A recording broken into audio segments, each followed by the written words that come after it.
Hello, friends. We are interested in the geography of our views, so please like and write in the comments from which city are you watching us, and were there loud stories of betrayal in your city? Perhaps the next story about betrayal will be from your city, and we start. The wind howled outside the windows of the old Hart House, like a wild animal that roams the snowy forests of New Hampshire. He bent the bare branches of the maples, tore off the last remnants of dry leaves from them, and threw them at the glass, as if trying to get inside. Madeline Hart stood at the stove, stirring tomato soup in a shabby saucepan, and listened to the sound. She liked the wind. There was something alive in it, something that was so lacking in her home in recent years. She straightened a stray strand of dark hair that had fallen on her forehead and looked at her watch. 6:30. Tom will be back soon. The house was small, but cozy wooden walls darkened with age, a fireplace in the living room that they rarely lit, and an old sofa with faded upholstery where the children loved to lounge. The kitchen smelled of soup and slightly burnt bread that Maddie had baked that morning. She always tried to cook something warm on such cold days, when the temperature outside the window dropped below zero, and the snow covered everything around with a white shroud. Winter in this town was harsh, but familiar. People here lived in the rhythm of nature. Short days, long nights, silent forests, and mountains that rose on the horizon like guardians. Maddie wiped her hands on her apron and went to the window. Behind the glass one could see a narrow street buried in snow. Lanterns cast a dim light on the snowdrifts, and in the distance, behind the last houses, a forest began dark, dense, full of secrets. She loved this view, even though she had seen it every day for the past 20 years. But today something was different. Maybe the wind sounded too loud, or something tightened in her chest, some kind of melancholy that she couldn't explain. The door slammed and cold air rushed into the house. Maddie turned around. Tom came in, brushing snow off his heavy boots. His face was red from the frost, and his dark beard was covered with frost. He silently took off his jacket, hung it on the hook by the door, and walked to the sink to wash his hands. Maddie looked at him, at his broad shoulders, at his tired gait, at the way he avoided her gaze. She once loved this silent strength in him, this reliability. But now the silence between them became different, heavy, almost unbearable. "Dinner is almost ready," she said, trying to keep her voice even. Tom nodded without looking up. "Fine." He sat down at the table, the wooden chair creaking under his weight. Maddie placed a bowl of soup and a basket of bread in front of him. She wanted to ask how the day went, what happened in the forest, whether he froze there among the trees and snow. But the words stuck in my throat. Tom never liked long conversations, and after the death of his father 2 years ago, he became even more withdrawn. Sometimes it seemed to her that he had gone so deep into himself that she could no longer reach him. The door to the living room swung open and Claire, their 15-year-old daughter, rushed into the kitchen. Her long blonde hair was disheveled, and she had headphones in her ears. She glanced briefly at her parents, muttered something like, "Hi," and headed towards the refrigerator. "Dinner is on the table, Claire," Maddie said, trying to hide her irritation.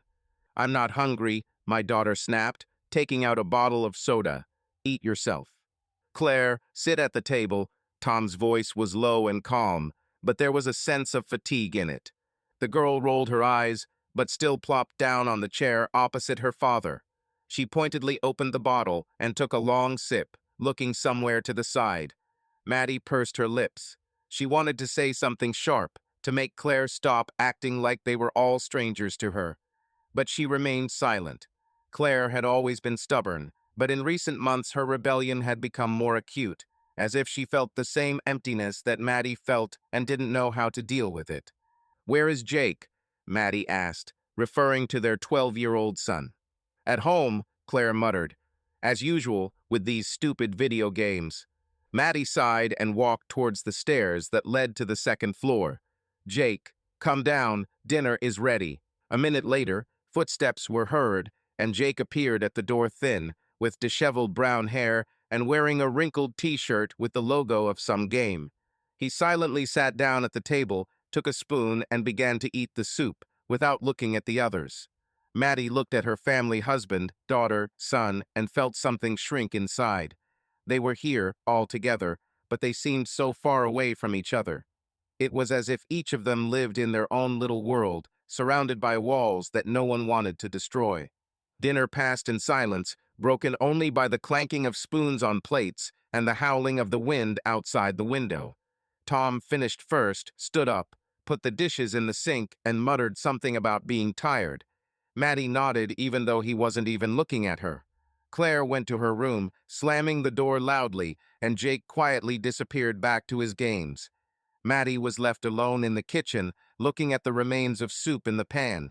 She suddenly wanted to throw it all in the trash, but she just put the food in the refrigerator and started washing the dishes. The water flowed from the tap, warm and soothing. Maddie looked at her hands, red from the cold and work, with the fine lines that had begun to appear in recent years. She was 39, but sometimes she felt older.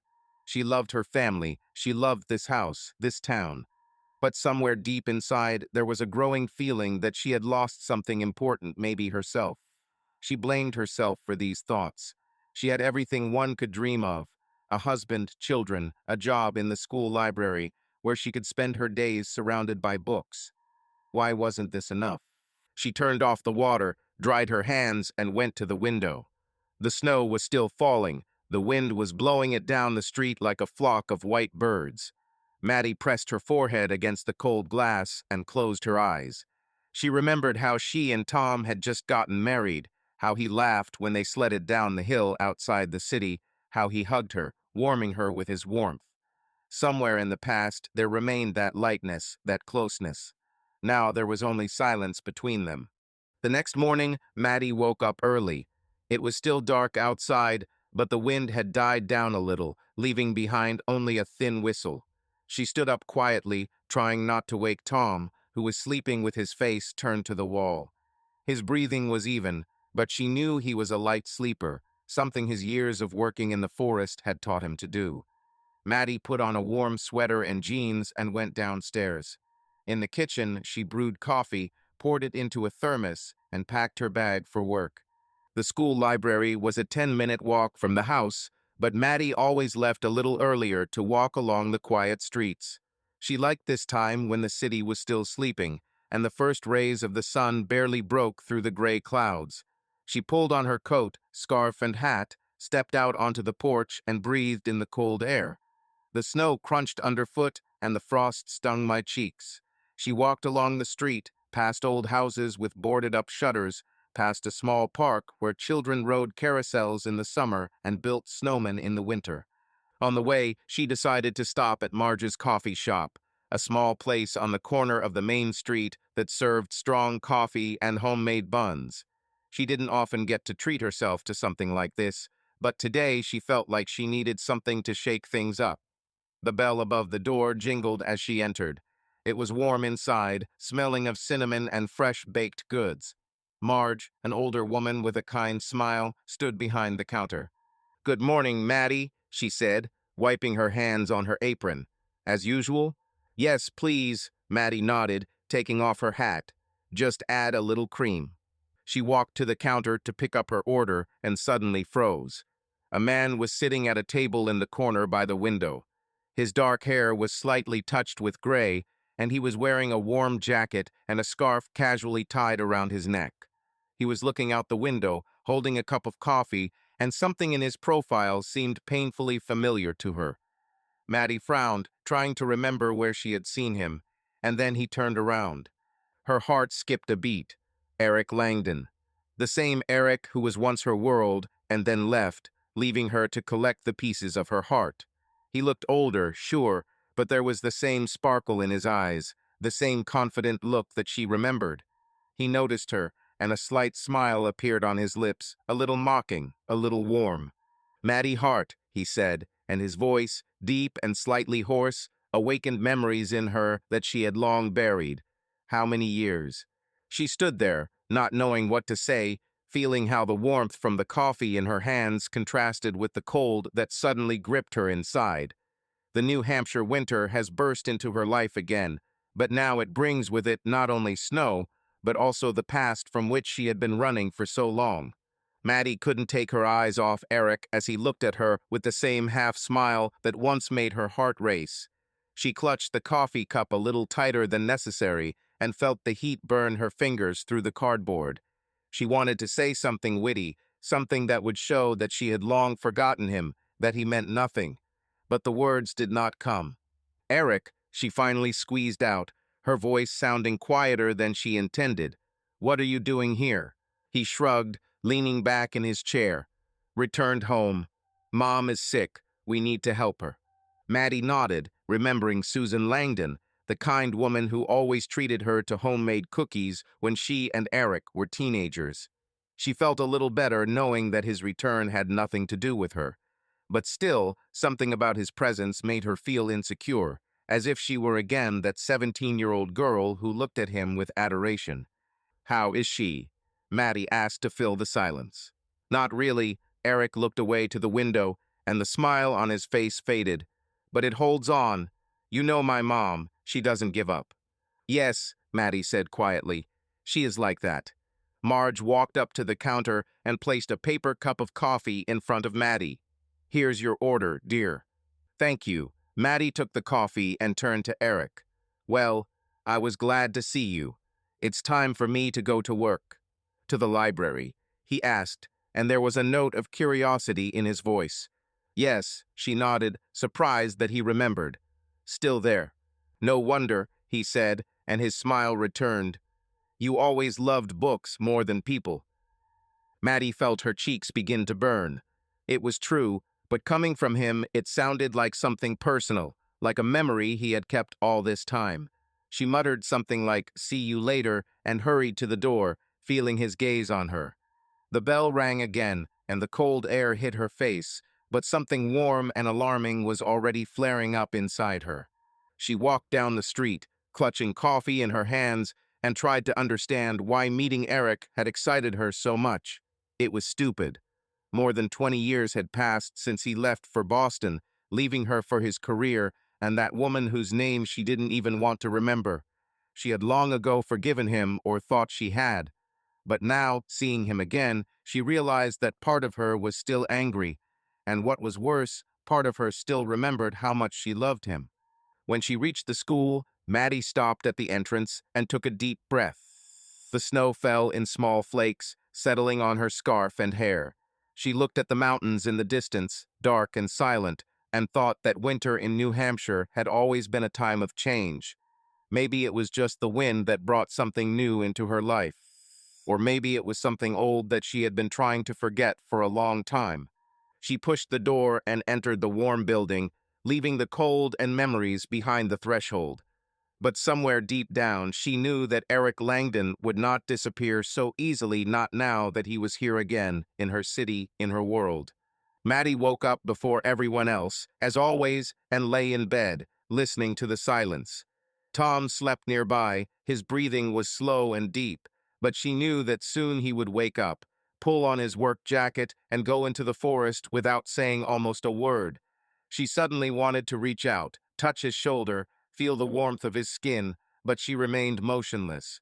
There had not been such simple gestures between them for a long time, and she was afraid that he would recoil, as he had done in recent months. She stood up, pulled on her robe over her pajamas, and went down to the kitchen. It was still dark outside the window. Only the faint light of the lanterns made its way through the frosty air. Maddie made coffee, but her thoughts were somewhere else. Yesterday's meeting with Eric in the coffee shop could not get out of her mind. His voice, his smile, the way he looked at her, it was all like an echo from the past, which she thought had long been drowned out. She tried to convince herself that it didn't mean anything, that he was just an old acquaintance who had accidentally returned to her life. But something stirred inside her, something warm, alarming, and painfully familiar. The children came down to breakfast later, both sleepy and silent. Claire picked at her oatmeal with a spoon without looking up from her phone, and Jake ate quickly, clearly in a hurry to get back to his games. Tom entered the kitchen last, poured himself some coffee, and sat down at the table. Maddie looked at him, trying to catch any hint of what he was feeling, but his face remained expressionless. She wanted to tell him about Eric, just mention that she saw him in the coffee shop as a random fact. but the words stuck in my throat. For some reason, she thought it would sound unnatural, as if she was hiding something more. Or maybe she really was hiding it. "Are you late today?" she asked to break the silence. Tom shrugged. "Maybe. There is a lot of work in the forest. The snow is falling down the trees." She nodded, not knowing what else to say. Claire stood up from the table, muttered something about school, and left, slamming the door. Jake followed her, leaving the plate on the table. Maddie sighed and began putting away the dishes. Tom finished his coffee, stood up, and silently walked towards the door. She followed him with her gaze, feeling the usual emptiness. When the front door closed behind him, the house fell silent again, broken only by the creaking of the floorboards under her feet. She got ready for work, pulling on a warm sweater and coat. Stepping outside, Maddie breathed in the cold air that smelled of snow and pine. The morning was clear but frosty, and her breath swirled in the air like white clouds. She decided to go to the coffee shop again, not because she needed coffee, but because part of her hoped Eric would be there. She was angry at herself for this feeling, but she couldn't push it away. The bell over the door jingled as she entered Marge's. It was warm and crowded inside. Several locals sat at tables, talking quietly. Marge gave her a friendly nod from behind the counter as the smell of freshly brewed coffee mingled with the aroma of cinnamon rolls. Maddie walked up to the counter, placed her order, and couldn't help but look around the room. And then she saw him. Eric was sitting in the same corner as yesterday, but today he was not alone. Next to him sat an elderly woman with gray hair tied into a neat bun. Susan Langdon. She looked older than Maddie remembered. Her face was pale and her movements were slow, but there was still a familiar sparkle in her eyes. Eric was saying something to her, leaning closer, and his voice was soft, almost gentle. Maddie froze, not knowing whether to approach them or leave before they noticed her. But Eric looked up and saw her. His face lit up with a smile, not the mocking one he had yesterday, but a warmer one, almost sincere. He waved his hand at her, inviting her to come over. Maddie felt her insides clench, but her legs were already carrying her to their table. "Maddie," he said as she approached, "glad to see you again. Do you remember Mom?" Susan looked at her and smiled, although the smile came out weak. "Of course, she remembers me. Madeline Hart, how could I forget the girl who ate half my apple pie in one sitting?" Maddie couldn't help but laugh, feeling the tension release a little. "Hello, Susan. I still remember that pie. I haven't tried anything better than him." "You flatter the old woman," said Susan, but there was pleasure in her voice. "Sit down, Maddie. Have coffee with us." "Oh, I don't want to interfere," Maddie began, but Eric had already pulled up a chair, gesturing for her to sit down. "You're not in the way," he said, and there was something in his tone that made her heart beat faster again. "Mom was just telling me how much she misses the old days." Maddie hesitated for a second, but sat down, putting the coffee on the table. She took off her hat and straightened her hair, feeling awkward under Eric's gaze. Susan started talking about how the town had changed, how few old friends were left, how the winter seemed especially cold this year. Maddie listened, nodding in the right places, but her thoughts were elsewhere. She looked furtively at Eric, at his hands clutching his cup, at the slight wrinkles around his eyes, at the way he smiled at his mother. He looked the same, but also different, older, more confident, but with some kind of shadow in his eyes that she could not decipher. "And you, Maddie?" Susan suddenly asked, jerking her out of her thoughts. "How is your family? You have children, right?" "Yes," Maddie nodded, trying to smile. "Two. Claire is 15, Jake is 12. And Tom, my husband. He's a forester." "A good man, Tom," Susan said, and her voice was sincere. "I remember him as a boy. He was always quiet but reliable." "Yes," Maddie agreed quietly, feeling something tightening inside her. Reliable. This word had always described Tom, but for some reason now it sounded like a rebuke. Eric looked at her, and there was something in his gaze that she could not understand. Not mockery, not curiosity, but something deeper. "Are you happy, Maddie?"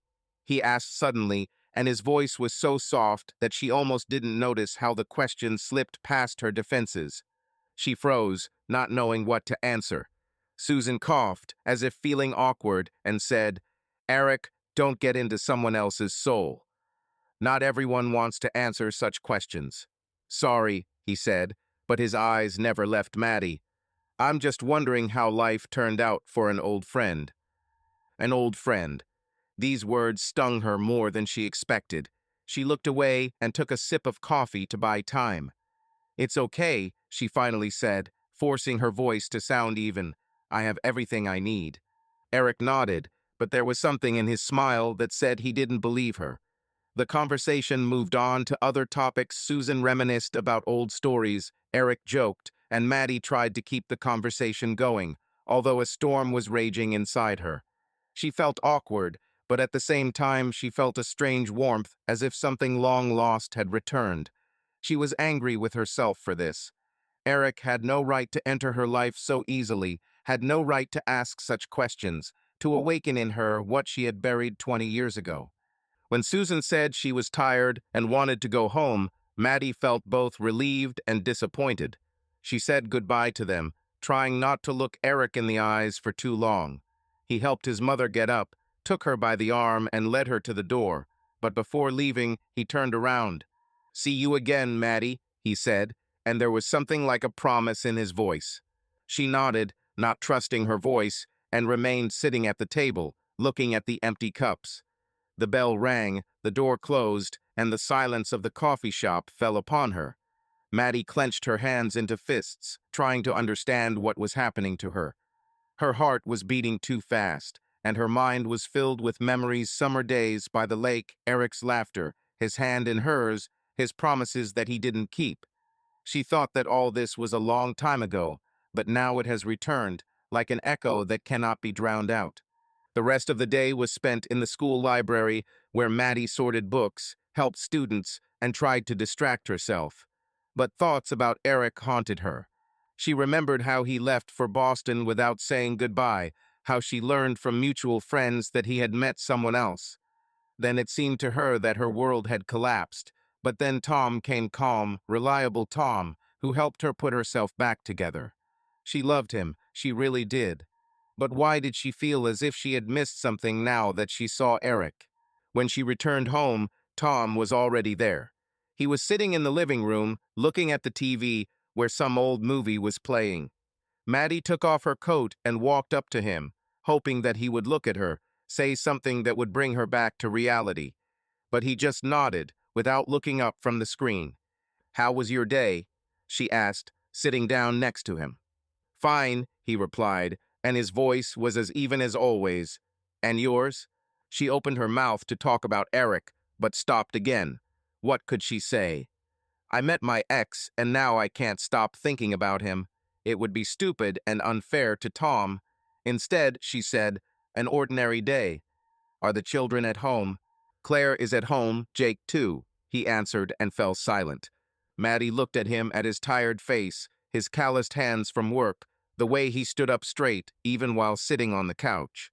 She loved him for this strength, for this simplicity. But for some reason today, this was not enough. She stood up, muttered something about dinner, and went into the kitchen, feeling joy and anxiety, guilt and melancholy mixing inside. While she was chopping vegetables for the stew, her thoughts turned back to Eric. His question is, "Are you happy, Maddie?" sounded in my head like the ringing of a bell. She didn't know the answer. She felt good with Tom, with the children, with this life. But something inside her screamed that she wanted more, not more things, not more money, but more feelings, more meaning. And Eric, with his smile and his words, awakened this desire that she had suppressed for so long. She didn't tell Tom about the meeting, didn't mention Eric at dinner, didn't say a word when they went to bed. But lying in the dark, listening to her husband's even breathing, she felt old feelings awakening, not bright and passionate, as in her youth, but quiet, deep, like the forests of New Hampshire in winter. And that scared her most of all, because she knew that if she gave way to these feelings, they could destroy everything she had built for so long. Saturday morning in the Hart house began with the usual silence, broken only by the creaking of the old wooden floor and the faint whistling of the wind outside the window. Maddie woke up feeling like today was going to be different. She lay in bed, looking at the ceiling, and thought about how long it had been since their family had done anything together. In recent days, after meeting Eric, she had the feeling that she was losing control not only over her emotions, but also over what connected her with Tom and the children. She decided it was time to change something, to take the initiative, to return the warmth to their home before it faded away completely. She got up earlier than usual, pulled on a warm sweater, and went down to the kitchen. Outside the window lay fresh snow, white and clean, as if inviting me to start everything from scratch. Maddie made coffee, put the frying pan on the stove, and began preparing breakfast pancakes with maple syrup, Jake's favorite dish, and scrambled eggs and bacon for Tom. She even took out an old radio that they hadn't turned on for years and tuned it to a local station that was playing calm music. She wanted this day to be special, to remind them all that they were still family. Jake came down first, attracted by the smell of food. His eyes lit up when he saw the pancakes, and he silently sat down at the table, taking the plate. Maddie smiled at him, hoping for at least some kind of response, but he just nodded and began to eat, burying his face in his phone. Claire appeared next, with disheveled hair and a dissatisfied expression on her face. She looked at the table, muttered something like "cool," and poured herself some coffee without even taking the food. "I thought we could have breakfast together," Maddie said, trying to keep her voice light. "It's been a long time since everyone sat at the same table." Claire rolled her eyes. "Mom, I have something to do. I'm not hungry." "What are you doing on Saturday morning?" Maddie asked, feeling irritation begin to boil inside her. "Just business," Claire snapped and went back to her room, slamming the door. Maddie pursed her lips, looking after her. She wanted to shout something sharp, to force her daughter to return, but she restrained herself. Jake finished his pancakes, muttered, "Thank you," and disappeared too, leaving her alone at the table. She looked at the mountain of food she had prepared with such care and felt a lump rise in her throat. It was stupid, of course, to be upset because the children didn't want to have breakfast with her. But it seemed to her that it was more than just food. It was her small step towards them, towards Tom, towards returning at least a drop of intimacy, and it failed. Tom was the last one to come down, already dressed in his work jacket and heavy boots. He looked tired, as always, but there was something else in his eyes, some kind of detachment that Maddie noticed more and more often. She smiled at him, hoping he would notice her efforts. "I made scrambled eggs," she said, pointing to the frying pan, "and the coffee is fresh. Maybe you can sit with me." He nodded, took the plate, and sat down at the table. Maddie placed the food in front of him and sat across from him, watching him eat. She wanted to talk, ask what was on his mind, tell her about her feelings, but his silence was like a wall. She tried to start. "I was thinking maybe we could do something together today. Take a walk, for example, or go to the lake. The snow is so beautiful." Tom swallowed a piece of scrambled egg and shook his head. "I have a lot of work. We need to check the traps in the forest." And Claire promised to come with me. Maddie froze. "Claire, she just said she had work to do." "She changed her mind," Tom said without looking up. "I want to learn how to shoot a gun. I thought this was a good idea." Maddie felt a pang of disappointment. She wanted to say that it was unfair that Claire refused her breakfast, but she immediately agreed to go hunting with her father. But instead, she just nodded. "Fine.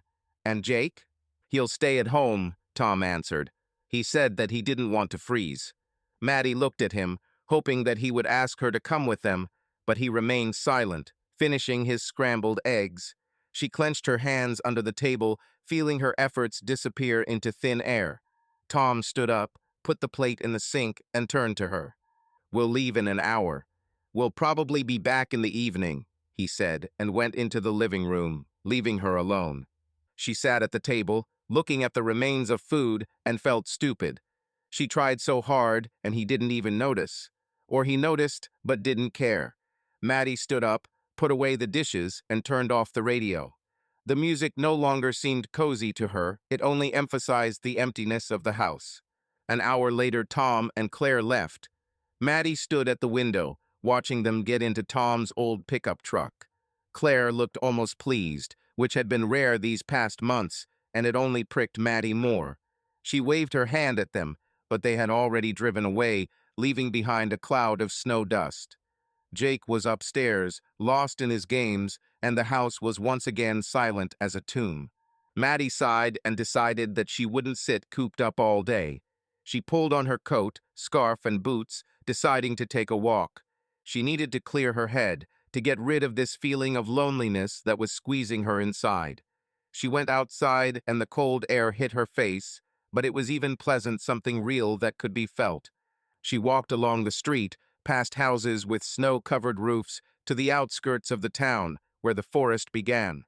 The snow crunched underfoot, and the wind moved the branches of the pine trees, showering them with white flakes. Maddie loved these forests. They had been a part of her life since childhood. She remembered walking here with Tom when they first started dating, how he showed her animal tracks and told her about the trees. But then other memories surfaced in her head, older, more vivid. Eric. They also walked in these forests when she was 17 and he was 18. She remembered how they ran a race between the trees, how he caught her and hugged her to him, laughing. She remembered how they sat by the stream, which was now frozen under the ice, and he told her that they would always be together. It was so long ago, but the forest kept these moments like old photographs hidden in a dusty box.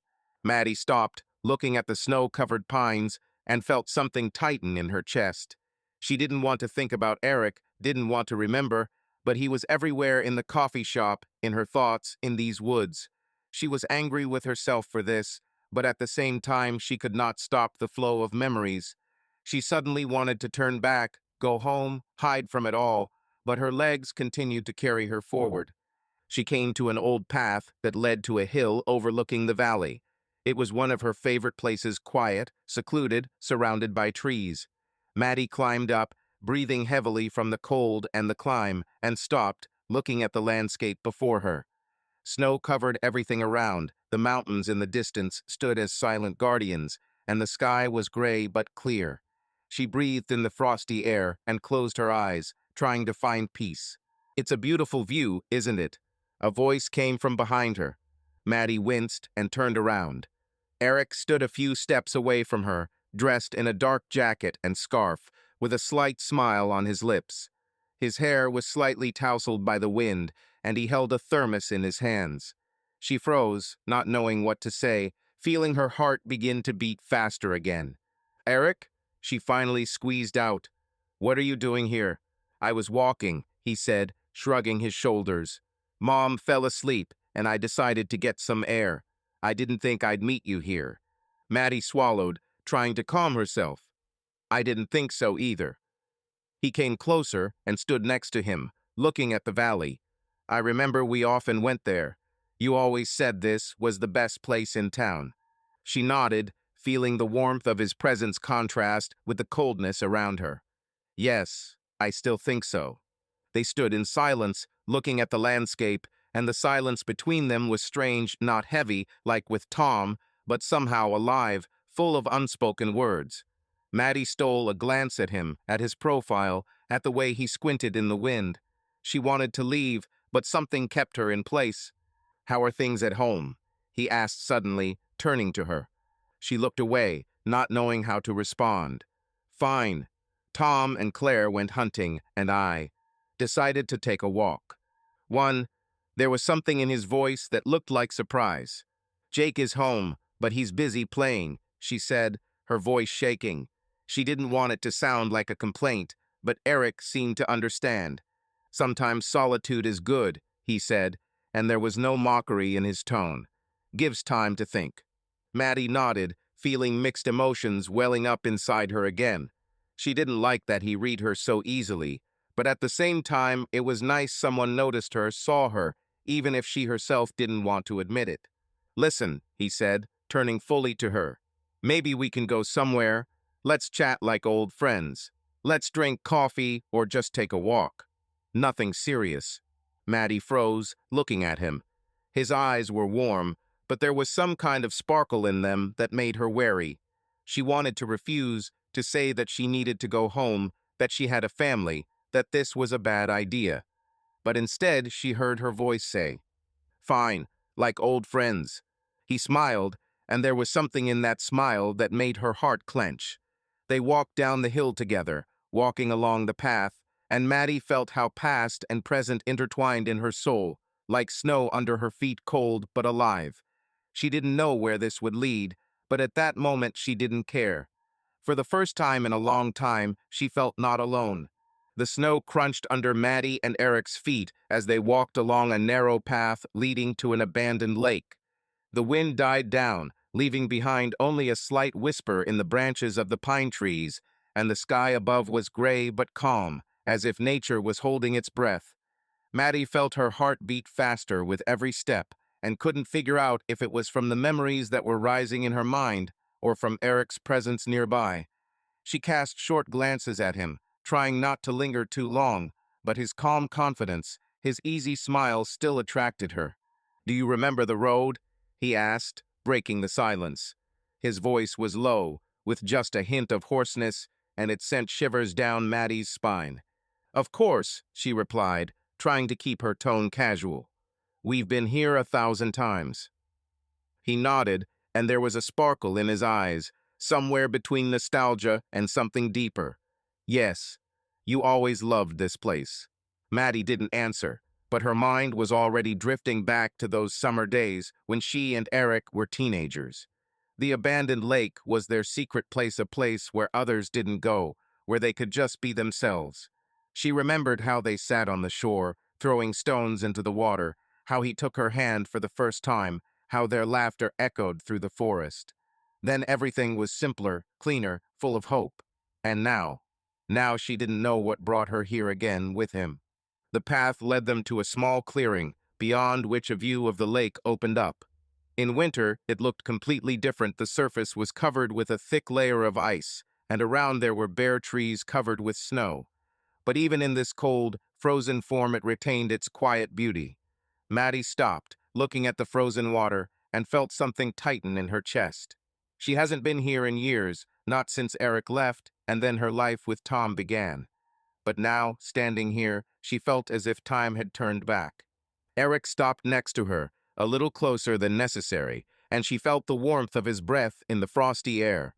He was silent, but his presence was almost tangible, like an electric current running between them. Maddie clenched her hands in her coat pockets, trying to calm herself. They were just hanging out like old friends, nothing more. But her body, her heart spoke differently. "It's still beautiful," he said finally, looking at the lake, "even in winter." "Yes," she agreed quietly, without taking her eyes off the ice. "Winter is special here." He turned to her, and she felt his gaze before she met his eyes. There was something in his face that she could not decipher, a mixture of longing, curiosity, and something else, more dangerous.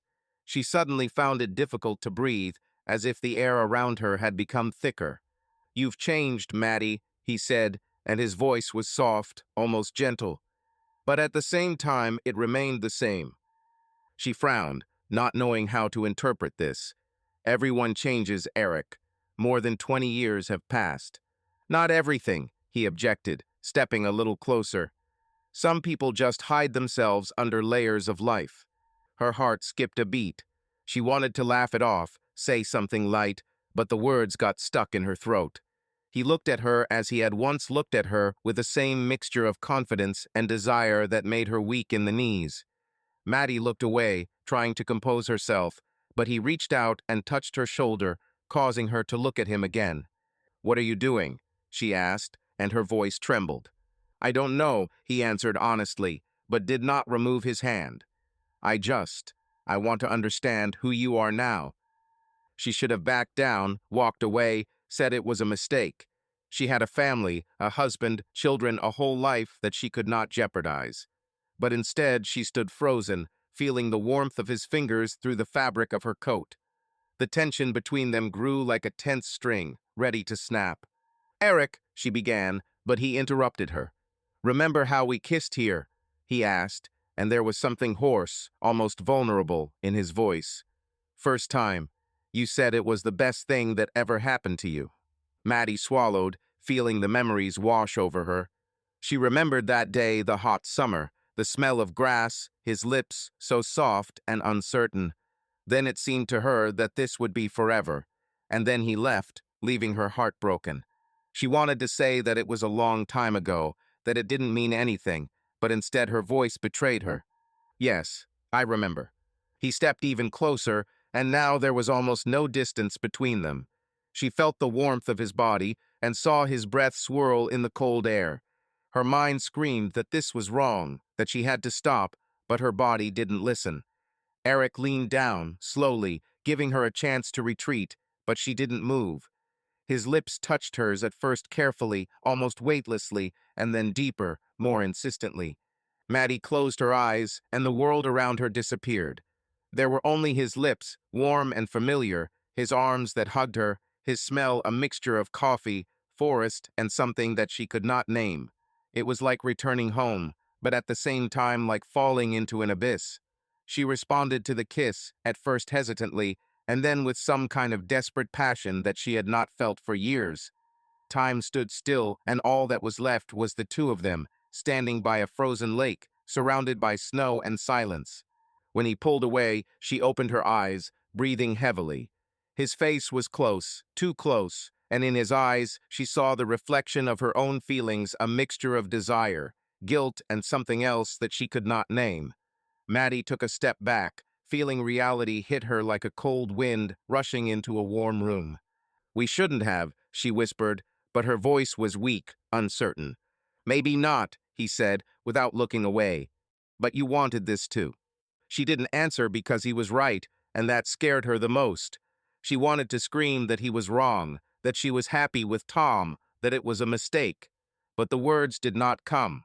Instead, she turned and walked away without looking back, feeling the snow crunch under her feet and her heart pounding in her chest. The road home was long, although the path remained the same. Maddie walked quickly, as if trying to escape from what had just happened. Her lips were still burning from the kiss, and chaos was spinning in her head. She couldn't believe she let this happen. She is Madeline Hart, wife, mother, school librarian, a woman who always made the right choices. And yet she stood there by the lake, kissing Eric Langdon as if she were 17 again. When she entered the house, it seemed foreign to her.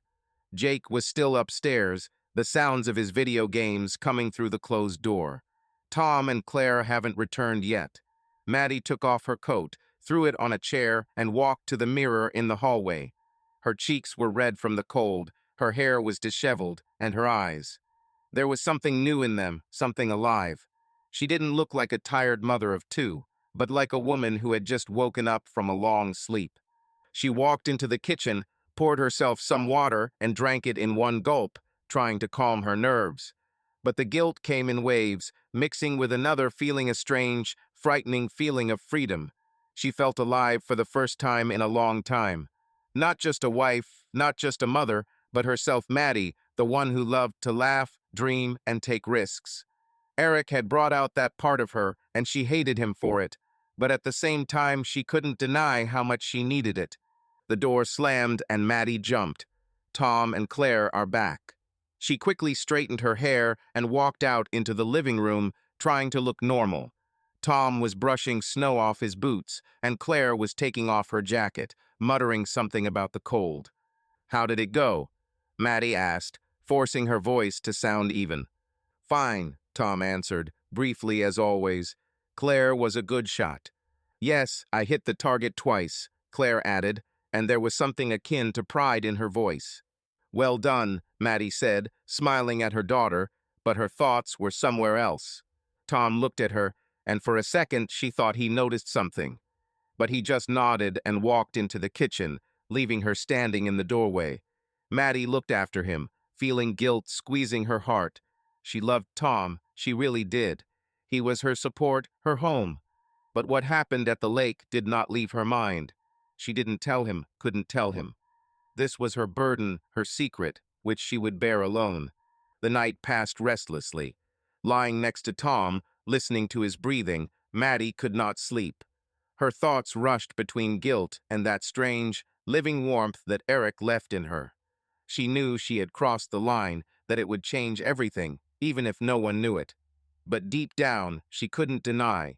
For the first time in years, she felt like herself. And this was at the same time the most terrible and most beautiful thing that happened to her.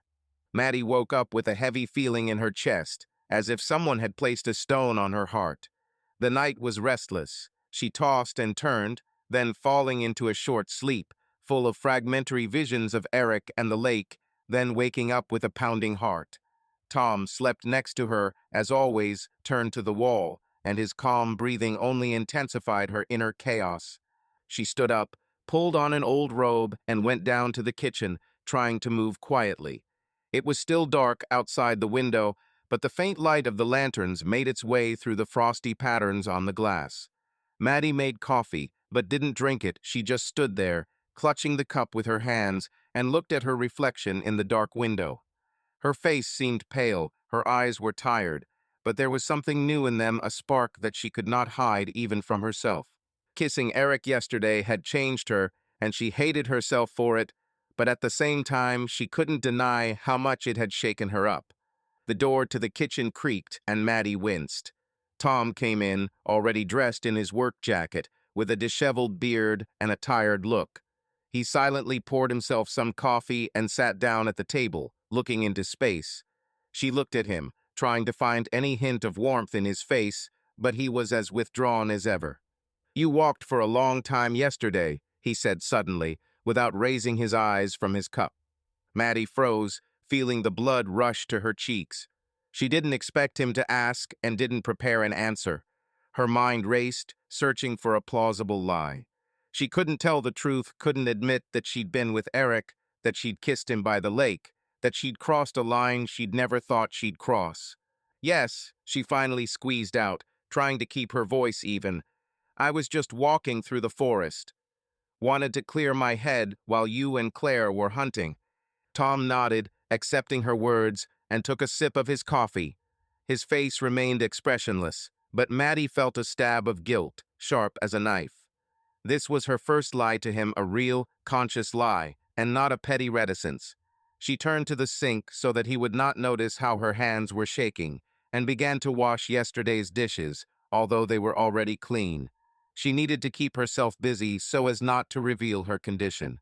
"I was thinking," Tom said, his voice a little softer than usual, "maybe we could have a family dinner tonight, all together, as before."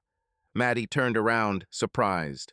He rarely suggested such things. It was usually her initiative, which more often than not ended in failure. She forced herself to smile, hoping it would hide her inner turmoil. "Good idea," she said. "I'll cook something special. Maybe lasagna?" "Yes," he nodded. "Claire loves her, and Jake too."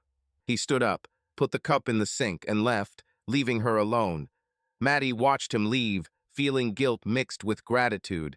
Tom tried, albeit in his own way, and she lied to him, hiding betrayal behind a smile.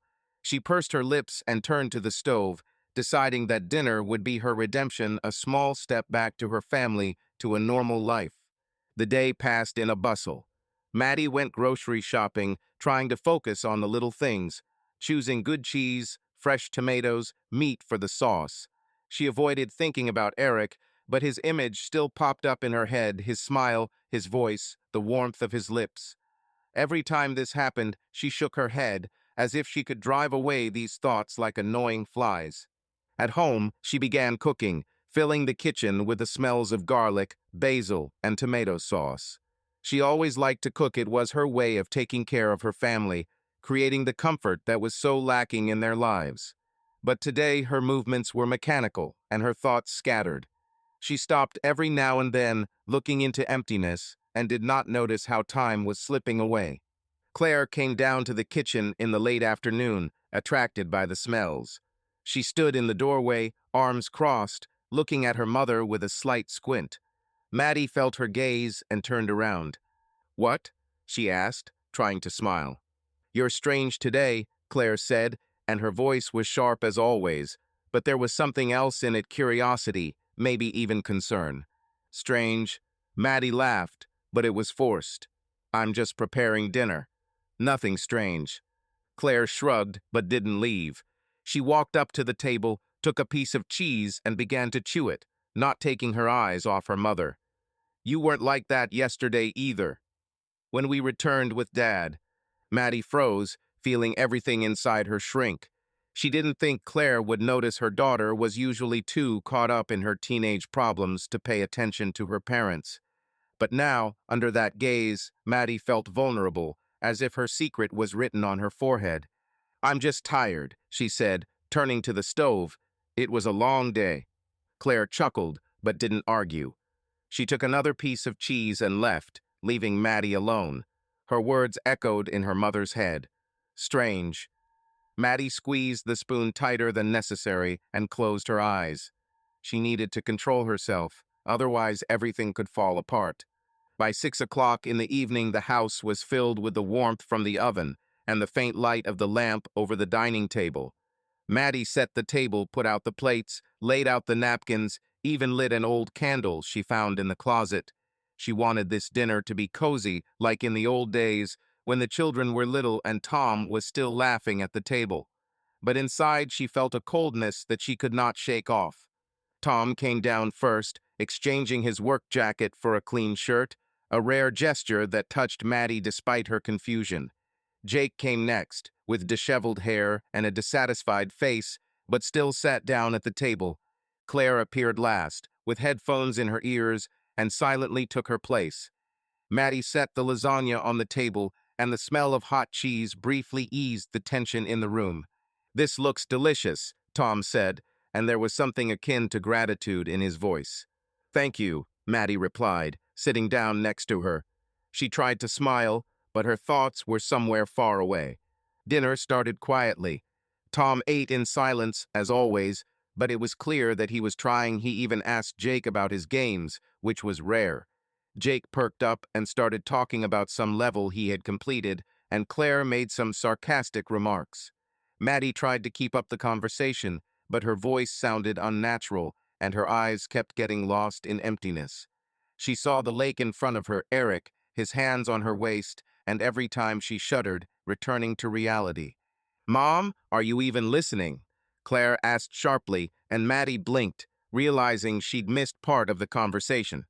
"Yes, of course," she lied, forcing herself to smile. "I was just thinking." "About what?" Claire narrowed her eyes, and her tone was almost accusing. "About work," Maddie said quickly. "The library has a lot to do before the holidays." Claire looked at her skeptically, but remained silent. Tom also glanced at her briefly, but said nothing, continuing to eat. Maddie felt her palms sweat. It seemed to her that her lie was hanging in the air like smoke, and everyone could see it, but no one dared to speak. Dinner continued, but the comfort she so desired was slipping away. Jake finished eating and went to his room. Claire looked at her phone, and Tom stood up to clear his plate. Maddie remained sitting, looking at the remains of the lasagna, and felt like the life she had tried so hard to preserve was crumbling before her eyes. This was not just a cold evening, it was the end of something, and she herself was pushing him towards it. Later, when the children had gone to their rooms and Tom was watching TV in the living room, Maddie was cleaning the kitchen. She was washing the dishes when her phone, lying on the table, suddenly vibrated. She wiped her hands and took it, seeing a message from an unfamiliar number. But she knew who it was from. "Maddie, this is Eric. We need to talk. Can you go out tomorrow? At Marge's, at lunchtime." Her heart jumped, and she quickly put the phone away, as if she was afraid that someone would see. She didn't answer right away, but the thought of meeting him was already stuck in her head. She wanted to say no, wanted to end it before it was too late, but something inside her pulled her to him like a magnet. The next day, during her lunch break, she told a colleague at the library that she was going to get coffee and went to the coffee shop. Eric was waiting for her at a table by the window, with a cup in his hands and a tired expression on his face. He didn't look as confident as before, which surprised her. "Hello," he said as she sat down opposite him. "Thank you for coming." "What's happened?" she asked, feeling the tension rise again. He sighed, rubbing his temples. "It's about Mom. She needs treatment expensive. Doctors in Boston say there's a chance, but I'm in debt, Maddie. I came back here not only because of her, but also to deal with this. I got into trouble when I tried to pay for everything. Maddie frowned, not expecting this turn of events. How many? A lot, he said, and there was bitterness in his voice. Tens of thousands. I don't know how to pull this out. She was silent, not knowing what to say. She felt sorry for him, sorry for Susan, but at the same time she felt how he was pulling her into his problems, into his life. It was dangerous, but his vulnerability touched her. I'm not asking you for money, he added quickly, noticing her look. Just wanted to share. You always knew how to listen. Maddie nodded, but inside she was torn by contradictions. She wanted to help, wanted to be close, but every step with him took her further away from Tom, away from her family. And yet, sitting opposite him, she felt alive again, needed, visible. And this feeling was stronger than guilt, at least at that moment. The snowstorm began in the late afternoon as Maddie stood at the kitchen window and watched the white flakes swirl in the streetlights. The wind howled, throwing snow against the glass, and the house seemed like a small island of warmth in this cold chaos. She had already sent Tom a message that she would be staying with a friend, an old school acquaintance of Linda, who allegedly asked for help moving boxes into the basement after a leak. The lie slipped out easily, almost naturally, and it scared her. She was not used to lying so often, but now, every day, the words came by themselves, as if she was playing a role in someone else's life. Tom responded with a short, okay, and Maddie felt a pang of guilt, but it quickly faded into anticipation. Eric wrote to her in the morning, inviting her to meet at an old hunting lodge on the outskirts of the forest, a place that only the locals knew about, and where they went with him in their youth. He said he wanted to spend time with her, away from the eyes of the town, and she agreed without giving herself time to think. She needed this, not only Eric, but also the feeling that he awakened in her. The feeling that she was alive, that her life was not reduced to routine and silence. She packed a bag with her things, throwing in a warm sweater, a thermos of tea and some food, as if it were really a trip to a friend. Claire sat in the living room, staring at her phone, and glanced at her briefly as Maddie pulled on her coat. "Where are you going?" the daughter asked without looking up from the screen. "To Linda," Maddie answered, trying to keep her voice even. Her pipe burst, she needed help with her things. Claire chuckled, but didn't say anything. Maddie felt her gaze boring into her back, but she forced herself not to turn around. She said goodbye to Jake, shouting to him through the door of his room, and went outside, where the storm was already gaining strength. The road to the house was not easy. Maddie was driving an old sedan that creaked and shook in the gusts of wind. The snow blinded my eyes, and the wipers could barely cope with its pressure.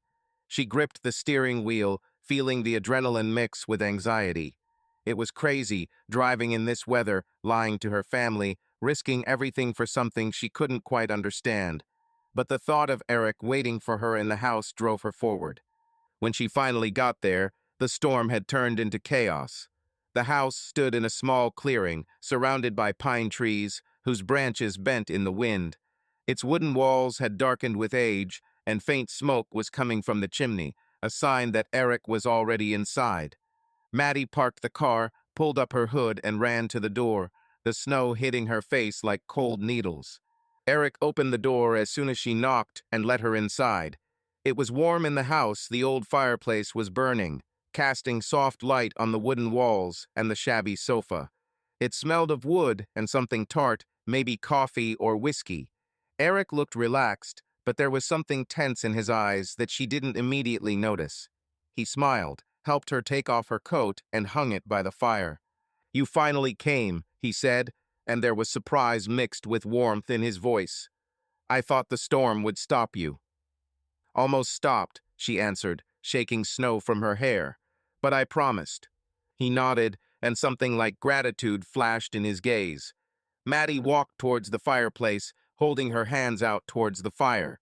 The house was small but cozy, one room with a sofa, a table, and a narrow bed in the corner, a tiny kitchenette, and the smell of old wood, soaked with time. She remembered this place. She and Eric came here as teenagers, hiding from their parents, drinking cheap beer and dreaming about the future. Now, years later, she stood here again, and the past mixed with the present, like smoke from a fireplace with the cold air outside. Eric took out a bottle of whiskey and two glasses, poured a little each, and handed one to her.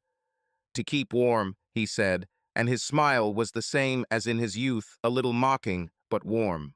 Maddie took the glass, feeling the warmth of the alcohol spread down her throat. They sat on the sofa, close but not touching each other, and were silent for a while, listening to the crackling of firewood and the howl of the storm outside the walls. The tension between them grew, but it was sweet, almost tangible, like the smell of pine needles in the forest. "Do you remember how we hid here?" he asked, looking into the fire. "You were afraid that your father would find us, and I laughed that he would shoot me." Maddie smiled. The memories came flooding back in a gentle wave. "Yes, and you said that you would run away with me to Boston if anything happens." He laughed, but the laugh came out bitter. "I really went to Boston, only without you." She looked at him, feeling the old wounds opening up, but now they didn't hurt as much. "Yes, you chose another one." Eric looked away, and a shadow flashed across his face. "It was a mistake, Maddie. I didn't understand then what I was losing." Her heart sank. She wanted to say that it didn't matter anymore, that the past was behind her, but instead she leaned towards him, and their lips met. The kiss was slow, deep, full of something they couldn't put into words. Eric put his arm around her, pulling her closer, and Maddie felt her body respond to his warmth, his smell, his strength. The storm outside disappeared, only he remained his hands, his breath, his lips. They moved towards the bed without saying a word, the movements instinctive, as if they both knew where this was going. The clothes fell to the floor, and Maddie lost herself in this whirlwind of passion that took her far from her life, from her guilt. It wasn't just physical, it was a return to the Maddie who loved without looking back, who wasn't afraid to feel. Eric whispered her name, and his every touch ignited a fire in her that she had not known for years. When it was all over, they lay under an old blanket, huddled close to each other, and listened to the storm raging outside the walls. Maddie felt his warmth, his heartbeat, and for the first time in a long time she felt calm. But then he spoke, and this calmness began to crack at the seams. "Maddie," he said quietly, looking at the ceiling, "I need to say something." She turned to him, feeling anxiety rising in her chest. "What?" He sighed, rubbing his face with his hand. "It's about Mom. The treatment. It costs a fortune. I have debts, big debts, and I thought maybe I could take some temporary money, just to cover this until I figure it out." Maddie frowned, not immediately understanding what he meant. "Temporary money? From whom?" "There are people," he said evasively. "They lend money, but at interest. I don't want to drag you into this, but you've always been the one who understood me." She nodded, still hazy from their intimacy, and didn't immediately catch the hint of manipulation in his voice. It seemed to her that he was simply sharing that he needed her support as before. She squeezed his hand, feeling needed, important. "We'll figure something out," she said softly. "You are not alone." He smiled, kissed her forehead, and Maddie didn't notice how his words were woven into her emotions like a thin network. She wanted to believe that this was just a conversation, that he was not using her, but somewhere deep down in her soul, a faint alarm was lit that she ignored. Morning came with silence. The storm had subsided, leaving behind snowdrifts and a clear, cold sky. Maddie woke up in Eric's arms, feeling both warm and cold. Reality has returned, and with it guilt, sharp as a blade. She quietly got up, got dressed, and packed her things, trying not to wake him. She needed to go home, to her family, to the life she had left behind for the night. The road back was difficult. The car slid on the icy road, and Maddie's thoughts rushed between Eric and the house.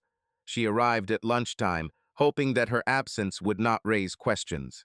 But when she entered the house, Claire was waiting for her in the living room, sitting on the sofa with her legs tucked under her and her eyes full of suspicion. "Where have you been?" the daughter asked, and her voice was harsh, almost accusing. Maddie froze, feeling her heart skip a beat. "At Linda's, I told you. Helped her with the basement." Claire squinted, not looking away. I called Linda yesterday. She said she hasn't seen you in ages. Maddie felt the blood drain from her face. She opened her mouth to say something, but the words stuck. Claire stood up, stepping closer to her. You're lying, Mom. Why? I'm not lying, Maddie managed, but her voice was shaking. It was a misunderstanding. I was with another friend. Claire shook her head, a mixture of anger and pain flashing in her eyes. You've been strange lately. What's going on with you? Maddie swallowed, feeling her world begin to crumble. She could not tell the truth, could not admit to her daughter that she had spent the night with another man, that she had betrayed them all. Instead, she said, Nothing, Claire. I'm just tired. I'll go cook something.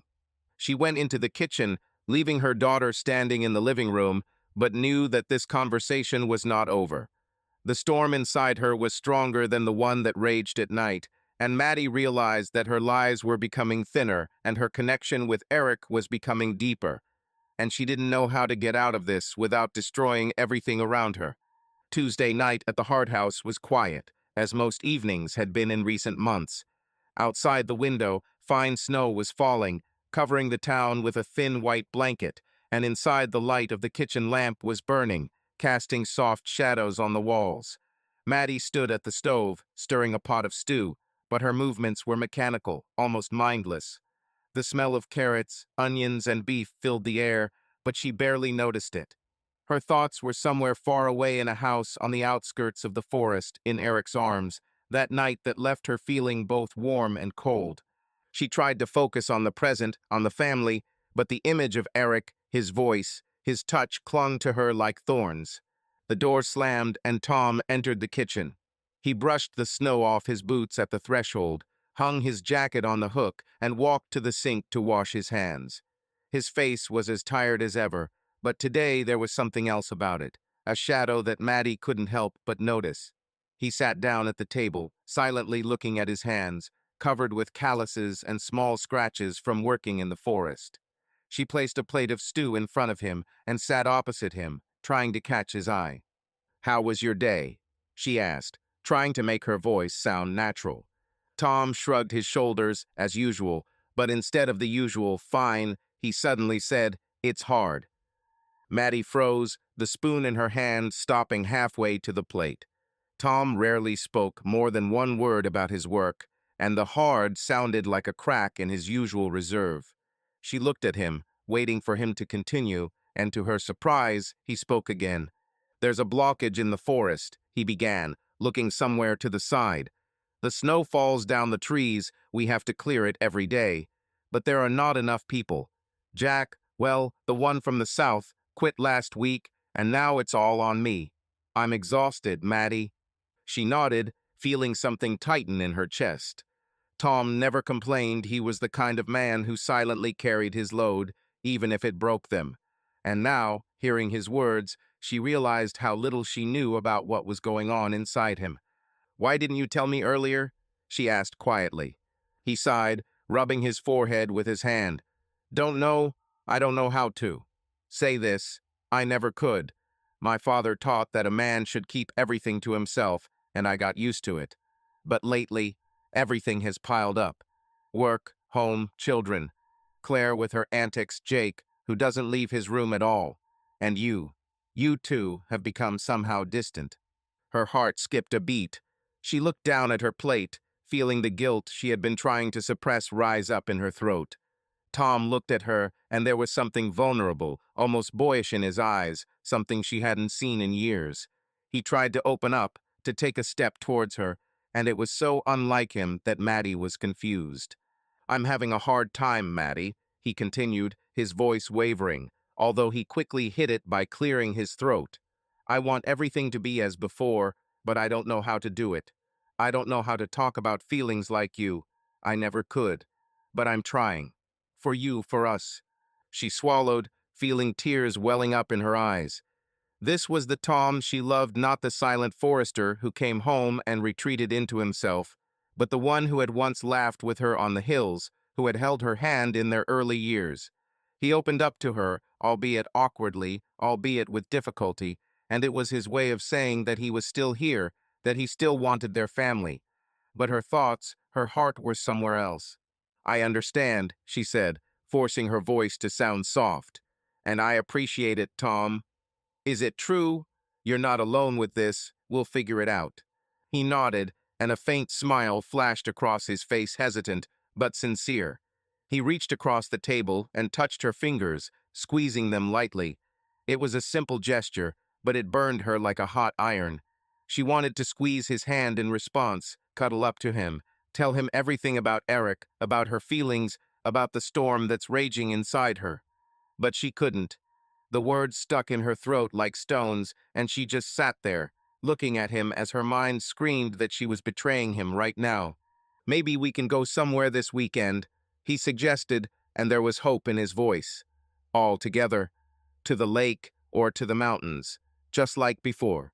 "Yes," she squeezed out, smiling through force. "That would be great." Tom nodded, let go of her hand, and returned to his food, as if this conversation had taken all his strength.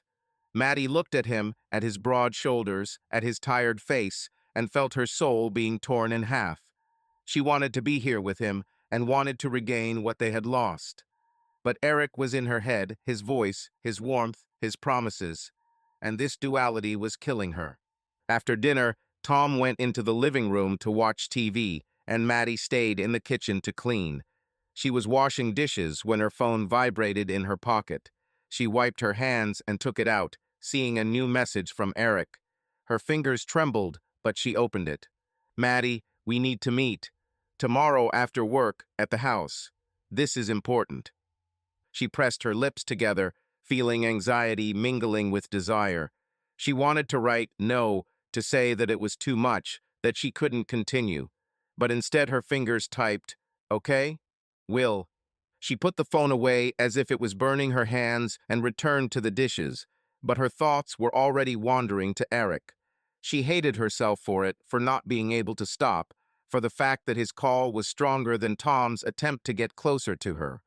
Her life was becoming a tangle of lies, and she did not know how to unravel it. The next day, Maddie lied again. She told Tom that she would be late at the library because of inventory. He nodded without asking questions, and this only made her feel more guilty. After work, she went to the house, where Eric was already waiting for her. The snowfall had subsided, but the cold was piercing, and she shivered as she walked to the door. Eric opened it to her, his face more serious than usual. He let her inside, and the warmth of the fire enveloped her, but the tension in the air was almost palpable. They sat down on the sofa, and he began to speak without preamble. "Maddie, I'm in trouble," he said, rubbing his hands as if trying to warm up. "Debts are growing, interest rates are pressing. Mom is worse, but I can't do anything. I need money urgently." She frowned, feeling something tighten inside her. "How many?" 10,000, he said, looking into her eyes. "Maybe more. I'm not asking you, but you could help me find a way out. You were always smarter than me." Maddie was silent, digesting his words. She didn't like the way it sounded, his tone, his look, his request. But she was still influenced by their connection, their night, his vulnerability.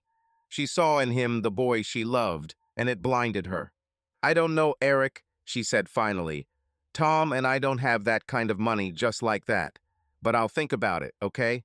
He nodded, but something dark flashed in his eyes that she did not immediately notice. He moved closer, took her hand, and squeezed it. "You're the only one I can trust, Maddie. You've always been like this." Her heart trembled, and she felt his words digging into her like hooks. She wanted to believe him, wanted to be the one who would save him, like he saved her from the void. But somewhere in the depths of her soul, a faint alarm was lit, which she again ignored. "I'll try," she said quietly, and he smiled, kissing her hand. They spent another hour together, talking, laughing, touching, and Maddie lost herself in him again. But as she drove home, questions began to swirl in her head. Why is he pushing so hard? Why does he always talk about money? She brushed aside these thoughts, but they did not go away, sitting somewhere on the edge of her consciousness. When she returned home, Tom was waiting for her in the kitchen. He sat at the table with a mug of tea, and his gaze was heavy. "You're late," he said, and there was no accusation in his voice, but there was something that made her wary. Yes, the inventory took a while, she lied, taking off her coat. He nodded, but didn't look away. Are you okay, Maddie? You're somehow not here. She forced herself to smile, but it came out forced. It's okay, Tom. I'm just tired. He looked at her for another second, then stood up and walked into the living room. Maddie was left alone, feeling her lies getting heavier and Eric's pressure getting stronger. She wanted to be with Tom, she wanted to return their closeness, but her thoughts, her heart were with someone else. And this psychological drama, this gap between duty and desire, slowly corroded her from the inside. Wednesday started with gray skies and light winds that blew small snowflakes through the streets. Maddie woke up with a feeling that something was wrong, not just the usual weight of guilt, but something more acute, like a premonition. She lay in bed, looking at the sleeping Tom, and tried to understand where this feeling came from. His face was calm, almost peaceful, and this only intensified her internal discord. She wanted to be here with him, and wanted back the simple life they once shared. But Eric was in her head, in her heart, in her every breath, and this frightened her more and more. The day in the library passed in the usual routine, sorting books, helping students, quiet conversations with colleagues. But Maddie was distracted. Her thoughts kept returning to Eric, to his last request, to the way he looked at her in the house. She tried to convince herself that he was sincere, that his problems were real, that he needed her. But something in his words, in his insistence, began to seem wrong to her, like a melody played on an out-of-tune instrument. During her lunch break, she decided to go to Marge's coffee shop to get some coffee and relax a little. The bell tinkled as she entered, and the familiar smell of baking enveloped her. Marge stood behind the counter, chatting with an older woman in a thick coat. Maddie recognized her. It was Elsie, the local gossip who knew everything about everyone.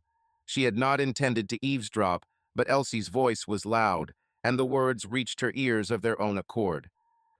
And Susan Langdon, poor thing, is still hanging on, Elsie said, shaking her head. Social workers visit her every day, thanks to them. They feed, clean, and bring medicine. It's good that the state doesn't abandon people like her. Maddie froze, her hand frozen on her bag. She slowly turned to the counter, trying not to attract attention, but a wave was already beginning to rise within her. Social workers. Eric said that he himself takes care of his mother, that he returned for her sake, that he has to do everything alone. She remembered his words in the coffee shop, his tired look, his stories about how he stayed awake at night taking care of Susan. And now this. What about her son? Asked Marge, wiping her hands on her apron. He came back to help, didn't he? Elsie snorted. Eric? Yes, he appears once a week, and then not for long. They say he hangs out in bars more than he sits at home. Susan herself complained to me that she rarely sees him, and there's no question of cooking or cleaning. Social workers bear the brunt of everything. Maddie felt the blood drain from her face. She quickly turned away, pretending to study the menu on the wall, but her mind was already spinning. Eric lied to her. He didn't just exaggerate, he lied brazenly, confidently, looking into her eyes. She remembered how he talked about debts, about treatment, about how hard it was for him. And all this time he played on her pity, on her feelings, on her past. Her heart sank in pain, but immediately flared up with anger. How could she be so blind? She took the coffee, muttered something unintelligible to Marge, and went outside, where the cold air hit her in the face. Her fingers squeezed the glass so tightly that it almost cracked. She wanted to go to Eric right now, throw these words in his face, ask how he dared.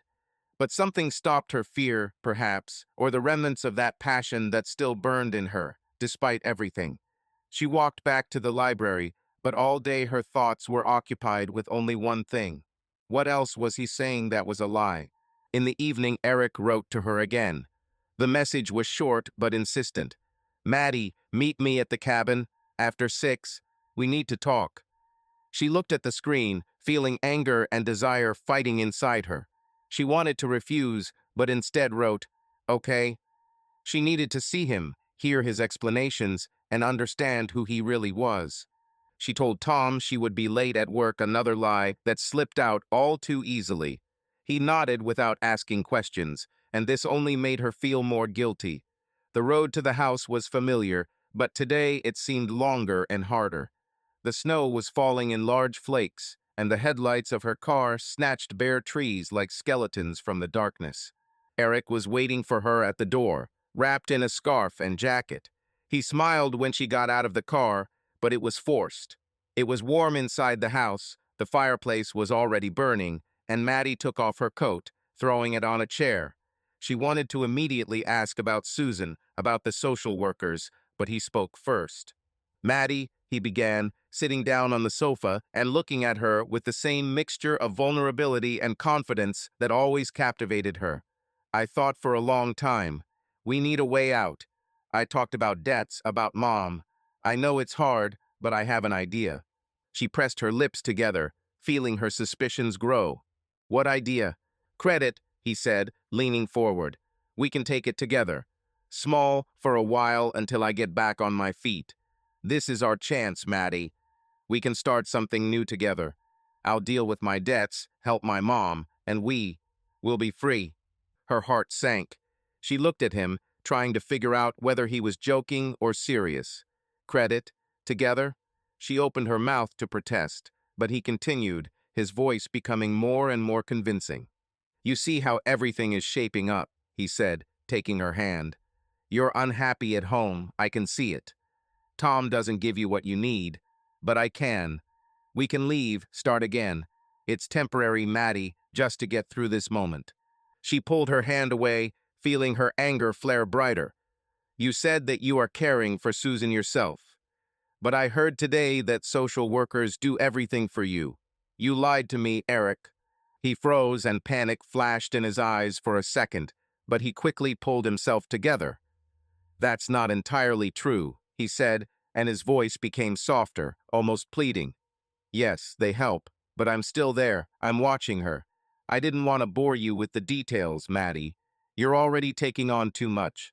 She looked at him, and her mind screamed that he was lying, that he was playing with her, but her body, her heart was still drawn to him. He moved closer, his hand resting on her waist, and she felt a familiar warmth. I need you, he whispered, and his lips found hers. The kiss was deep, desperate, and Maddie responded despite all her doubts. Passion overpowered his hands, his smell, his voice took her to a place where there were no questions, only feelings.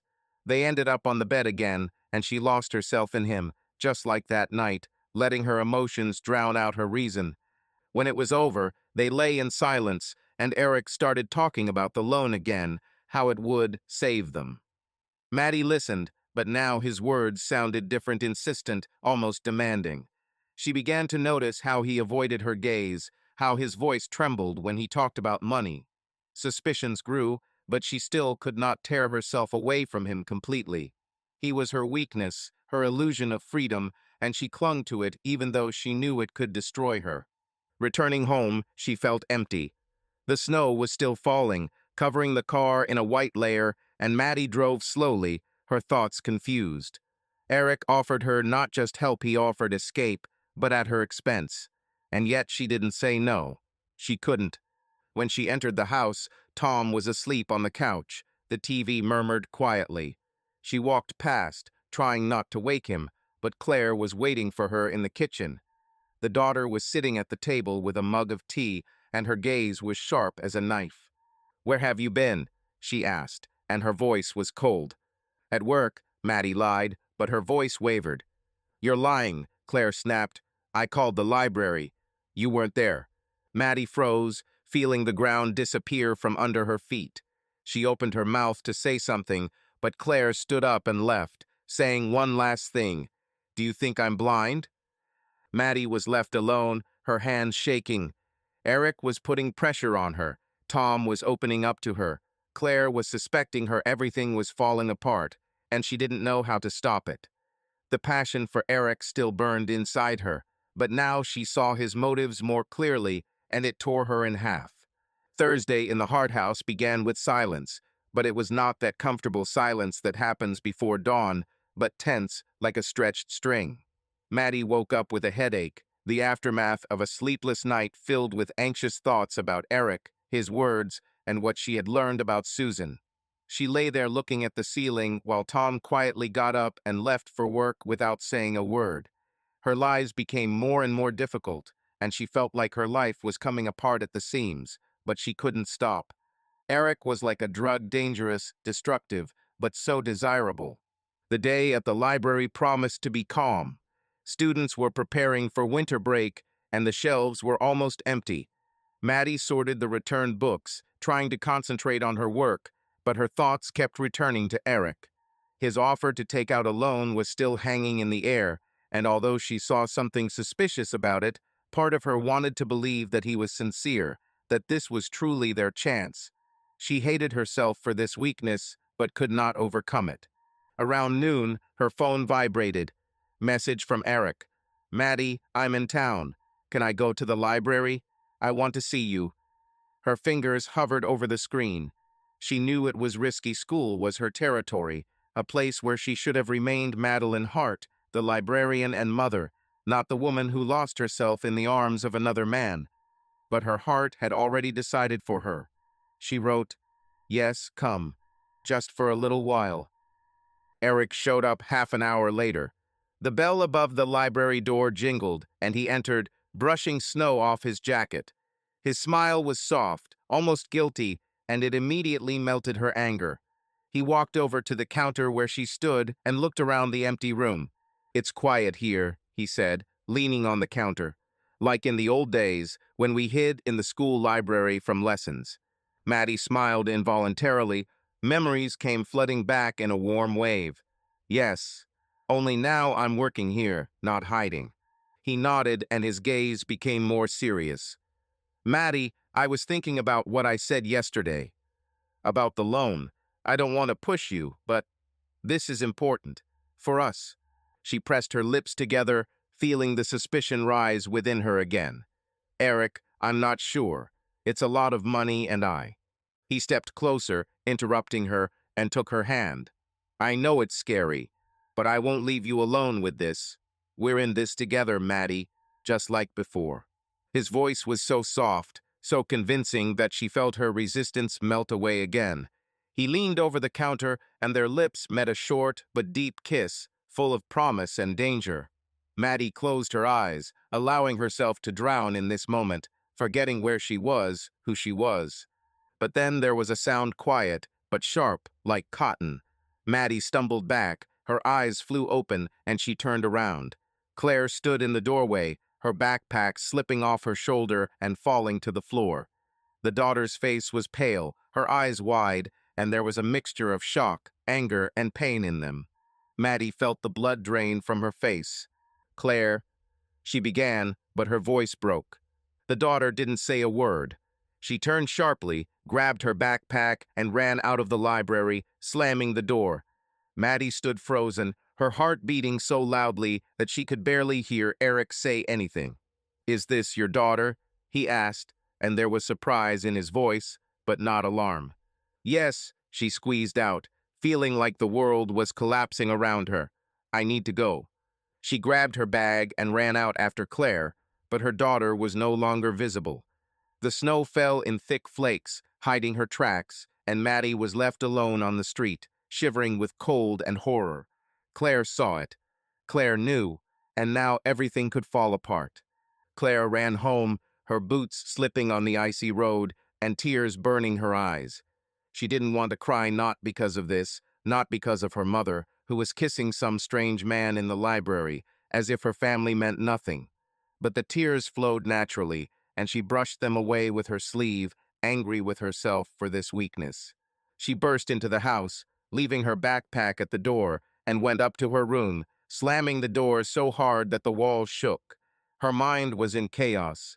She saw it with her own eyes, her mom, with this guy she didn't even know. It was a betrayal, not just of her father, but of her and Jake, of their entire lives. Claire sat on the bed, pulling her knees to her chest, and stared at the wall, trying to figure out what to do. Silence. Should I tell Dad? She imagined how Tom would recognize his face, his silence, his pain. She knew he wasn't the type to yell or make a scene, but this would break him, and Claire wasn't sure if she wanted to be the one to deal that blow. But resentment grew inside her like a poisonous plant, feeding on every memory of her mother's lies and her strange behavior in recent weeks. She accumulated this resentment, and it became heavier and more acute. Claire took out her phone and started to text her friend, but stopped. It was too personal, too dirty to share with anyone else. She threw the phone on the bed and clenched her fists, feeling anger and powerlessness fighting inside her. She wanted to scream, but instead she sat in silence as her inner conflict tore her apart. Maddie returned home later, her hands shaking as she took off her coat. She hoped that Claire would be in her room, that they could talk, but the house greeted her with silence. Tom was in the living room, sitting on the couch with a can of beer in his hand, looking at the TV. He turned around as she entered, his gaze heavier than usual. "You're late," he said, and there was no accusation in his voice, but there was something that made her wary. "Yes," she squeezed out, trying to smile. "I stayed in the library. A lot of work." He nodded, but didn't look away. "Claire returned about 2 hours ago. She looked strange. Do you know what's wrong with her?" Maddie felt her throat tighten. "No," she lied. "Maybe something at school." Tom nodded again, but his gaze lingered on her a little longer than usual. He didn't say anything else, just turned to look at the TV, but Maddie saw his hand gripping the can a little tighter. He felt something he didn't know, he couldn't believe it, but he felt it. His silent intuition was worse than any words, and it cut like a knife. She went up to Claire's room and knocked, but there was no answer. The door was locked, and the silence behind it was oppressive. Maddie pressed her forehead against the tree, feeling tears welling up in her eyes. She knew that Claire would not forgive her so easily, that her daughter now carried this secret within herself like a time bomb. And Tom, who still trusted her, who tried to get closer to her, was on the verge of losing that faith. Maddie walked downstairs, her steps heavy, as if she was carrying all her deception on her shoulders. She sat in the kitchen, looking at her hands, and realized that her world was collapsing. Eric was the reason for this, but she herself allowed him to enter. She herself gave him power over her life. And now Claire knew, and Tom suspected, and she could do nothing but wait for everything to explode. The morning in the house was cold, not only because of the temperature outside, but also because of the silence that hung between everyone. Tom left for work, barely nodding to her, and there was something new in his eyes, not just fatigue, but a shadow of doubt. Claire came down to breakfast, but didn't say a word. Her gaze was sharp as a blade, and Maddie could feel it even with her back. Jake, as always, was immersed in his own world, and that was the only thing that remained constant. When the children went to school, Maddie was left alone, and the silence at home became unbearable. She decided it was time to deal with Eric. His words about the loan, his insistence, his lies about Susan, it all added up to a picture that she had ignored for too long. She needed to know the truth, even if it meant facing what she feared most. She took time off from work, citing a headache, and went to the center of the town, to a small office where an old acquaintance of her father, an accountant named Roy, worked. If anyone could know about Eric's financial situation, it was him. Roy met her in a cramped room littered with folders and old computers. He was a short, balding man with kind eyes, and Maddie always trusted him.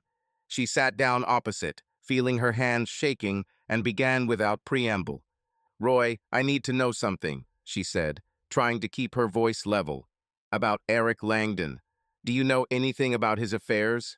Roy frowned, leaning back in his chair. "Eric? Yes, he came to see me a couple of months ago and asked for help with papers. But I didn't contact him. Why are you asking?" "It's just, he came back and I heard different things," she answered evasively. "What's wrong with him?" Roy sighed, rubbing his chin. "Maddie, I don't like to gossip, but since you ask, Eric is on the verge of bankruptcy. He got into debt back in Boston, some unsuccessful deals, loans for a business that failed. They say he owes more than 100,000, and that's just what's on the surface. Creditors are pressing, and he fled here, thinking that he would hide. But they will find him sooner or later. Maddie felt the blood drain from her face. And his mother? He said that everything was for her sake, for the sake of treatment. Roy shook his head. Susan is a ward of the state, Maddie. Her treatment is paid for by social services, and she is in good hands. Eric didn't spend a cent on it. He uses her as an excuse to beg money from his acquaintances. I heard he already tried to borrow from a couple of locals, but was turned down. Her heart sank as if it were being squeezed in a vice. She sat looking at Roy, the words slowly seeping into her mind like poison. Eric lied to her from the very beginning. His return, his tears, his plans, it was all a game, and she was the pawn he used to get out of his hole. The loan he offered to take together was not a chance for a new life. It was a way to shift his debts onto her, to run away, leaving her empty-handed. "Thank you, Roy," she managed, standing up. "I need to go." He looked at her with concern. "Maddie, are you okay? If he wants something from you, stay away. He is not what he seems." She nodded, but her mind was already elsewhere. She went outside, where the snow was falling in large flakes, and stood, feeling the cold penetrate her skin. Her world was collapsing, and she herself helped it collapse. Eric didn't love her, didn't need her, he manipulated her, played on her feelings, on her longing for the past. And she, blind with passion, allowed him to do this. Maddie decided to meet with Eric that same day. She wrote to him, asking him to come to the house after lunch. She needed to hear it from him, to see his face, to understand how deeply he had deceived her. When she arrived at the house, the snow was already lying in a thick layer, and her car could barely make its way along the road. Eric was waiting for her at the entrance. His figure seemed like a dark silhouette against the background of the white forest. He smiled when she got out of the car, but it was forced. "Good to see you, Maddie. What's happened?" She stopped a few steps away from him, her hands clenched into fists. "I found out about your debts, Eric. About bankruptcy. And about how Susan doesn't need your help. You lied to me from the very beginning." His face changed, the smile disappeared. His eyes narrowed. "Who told you this?" he asked, and there was a hint of irritation in his voice. "It doesn't matter," she snapped. "This is true? Did you want to use me to escape your debts? This loan is for you, not for us, right?" Eric took a step towards her, and his tone became sharper. "Maddie, you got it all wrong. Yes, I have problems, but I wanted us to solve them together. I didn't mean to use you. Don't lie to me anymore," she shouted, her voice trembling with anger and pain. "You don't look after your mother. You don't spend money on her. You were just looking for someone to fool, and I fell for it. I'm done with this, Eric. Everything is between us." She turned to leave, but he grabbed her hand, squeezing it tighter than necessary. "You can't just leave, Maddie," he said, and there was an aggression in his voice that she hadn't heard before. "You're in this with me. I need you, and you know it." "Let me go," she said, struggling, but his grip became even stronger. "Do you think it's that simple?" He growled, his face distorted with anger. "I invested time and feelings in you. You won't leave me like some trash. We will take this money, and you will help me, whether you like it or not." Maddie punched him in the arm, pulled away, and stepped back, her breathing heavy. "Are you threatening me? After everything you've done? You're pathetic, Eric. I'm leaving, and if you come near me again, I'll tell everyone who you are." She turned and ran to the car, feeling tears running down her cheeks. Eric shouted something after her, but the wind muffled his words. She got behind the wheel, started the engine, and drove away, her hands shaking so much that she could barely hold the steering wheel. In the rearview mirror, she saw him standing in the middle of the snow, his figure becoming smaller and smaller until it disappeared completely. The road home was like a fog. Maddie cried uncontrollably, her tears falling on the steering wheel, and chaos was spinning in her head. She was a pawn in his game, a stupid, gullible woman who believed his lies because she wanted to feel alive. Eric never loved her, never wanted her. He saw in her only a means, an instrument for his salvation, and she almost destroyed her family for this. When she entered the house, it was empty. Tom had not yet returned from work. The children were at school. Maddie fell onto the sofa, hugging herself with her arms, and let herself sob. She understood that she had to break things off with Eric, but his aggression scared her. He wouldn't let her go so easily, and this was yet another threat hanging over her already fragile life. She knew she had to tell Tom, Claire had to admit, but fear and shame held her in a vice. Her revelation of Eric had become her own revelation, and now she had to decide how to live with it. The snow stopped falling, and outside the window there was a white, motionless world, but inside Maddie everything was boiling, like a storm, ready to burst out. She woke up early, before dawn, and lay in bed, looking at the sleeping Tom. His face was calm, but even in sleep there was something heavy about it, traces of fatigue that she had not noticed before. Her heart sank with love and guilt mixed into one painful lump. She knew that she was on the brink of an abyss. Either confess everything to him, risking destroying their family, or try to solve it herself, hiding the truth even deeper. Both paths scared the crap out of her. She stood up, pulled on her robe, and went down to the kitchen, where she made coffee. Her hands shook as she poured the hot liquid into the cup, and a few drops spilled onto the table. Maddie wiped them with a rag, but this simple action suddenly brought tears to her eyes. She felt broken, not just because of Eric, but because of what she had done. Her connection with him was a mistake, an illusion that she mistook for salvation, and now this illusion has turned into a nightmare that threatens everything she loves. The day passed in attempts to return at least a drop of normality. Maddie decided to make breakfast for the family, pancakes with honey, which Claire loved as a child, and strong coffee for Tom. She wanted to show them that she was still here, that she was still their mother, their wife, even if inside she was falling apart. When Tom came down, he looked surprised to see the table set with such care. "What is the reason?" he asked, sitting down and taking the cup. "I just wanted to," she answered, forcing herself to smile. "We haven't eaten together for a long time." He nodded, and something warm, almost forgotten, flashed in his eyes. Claire came down next. Her gaze was cold, but she still sat down, taking a pancake. Jake arrived last, silently plopped down on a chair, and began to eat without looking up. Maddie looked at them, her family, so far and so close, and felt her heart break.